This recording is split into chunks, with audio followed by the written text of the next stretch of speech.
Welcome Scorpio, Happy New Year. It's 2024. I'm going to start the chart. I'm going to jump straight into it because I think it doesn't matter what you achieve in life. If you are not happy within yourself, then it matters not how much money, how much power, how many assets you have, how much adulation from your fans. Notice the movement on the 21st of January. Pluto moving into your fourth house. So when I talk about peace of mind, this fourth house has a lot to do with that. That's also tied in with real estate, property, a big focus, and some transformations that are going to take place. Keep your eye on that planet because you'll note a little later on in the year, it's going to move back out of that sector, then back in, which I find quite interesting. So it shows us that this area of your life is going to really be repeating in terms of its fundamental importance to you. On the 25th of March, there is an eclipse. It's a lunar eclipse in the sign of Libra, your 12th house. Some of you, the fourth house, Scorpio, has to do with that peace of mind. Pluto transforms the way you've perceived what it means to have property, to be comfortable at home. And this 12th house has to do with seclusion. So I think for some of you at least, the eclipse in this 12th house is going to signal a very important departure from the world in a way. I think you're starting to take comfort in your own company. I think that's a very formidable stage of life to attain. You'll notice also, well, you may not have noticed because I haven't put the eclipses here, but there's an eclipse on the 9th of April here in the sign of Aries.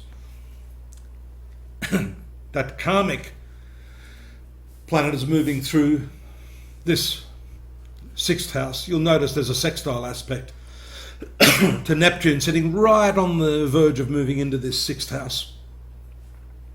So there's energy here that is beckoning you to find, I think, a distinct balance between this working aspect of your life and your home life. I think for many of you on this point, you've started to shift across and realize that you're not meant to simply live to work, but you're here to work to live. And I know the counter argument, we've got to pay the bills. And well, you've got to focus on what it is you want to grow in your life. And I think that has a lot to do with the position of Jupiter here, the way you're going to expand your knowledge, your achievements, your success, your actual income, the receipts from other people, because this is the 8th house, is the use of this Jupiter, expanding your understanding of self, using the eclipses that I've mentioned here to pull yourself away, if only for a little while, to find yourself, to find what it is that you really want. Notice down here I said to keep your eye on Pluto moving back into the 3rd house. There can be a bit of restlessness while this planet up till November, I believe, will be triggering your wandering spirit, if you've still got a bit of that. In the movable sign of Capricorn, 3rd house travels. That will move back in November and start to settle you down.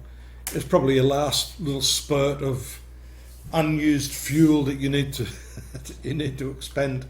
I sort of missed the other eclipse here because I'm talking too much, right? 5th house will notice this unusual combination of Saturn and Neptune in the 5th house. Still a lot of work to be done with your children if you're a parent. The eclipse here also shows that that's when that is likely to become a bigger sort of issue for you. Retrograde planets all round here in the western part of the horoscope. And the unusual and abrupt and progressive nature of Uranus in your 7th house. It's been there a while. I've talked about this planet upending a lot of your relationships. Let me rephrase that, not the relationships per se, but your attitude to relationships, your very foundation of what constitutes the meaning of a relationship is completely upended by this particular planet, Uranus. in this 7th house. Notice again the movement of Pluto back into the 4th house, the latter stage of the year.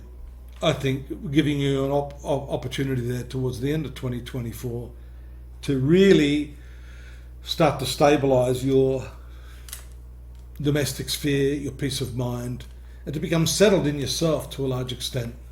That's also shown by the Jupiter square Saturn here. There's a challenge there between, holding back and resisting what it is you need to do to individualise yourself, and that other aspect, which is to fit in with the crowd, to be part of the rest of the community and that sort of thing. So delicate balance needed there. But I've got more for you on this, and I think you'll be interested to see what I have to say to add to this very brief sort of synopsis of what's going on with the outer planets throughout 2024. Go on over to astrology.com.au, Scorpio, and you will see that there's loads more information there for you. Just follow the links. Don't forget to subscribe. We need your subscriptions to help us along.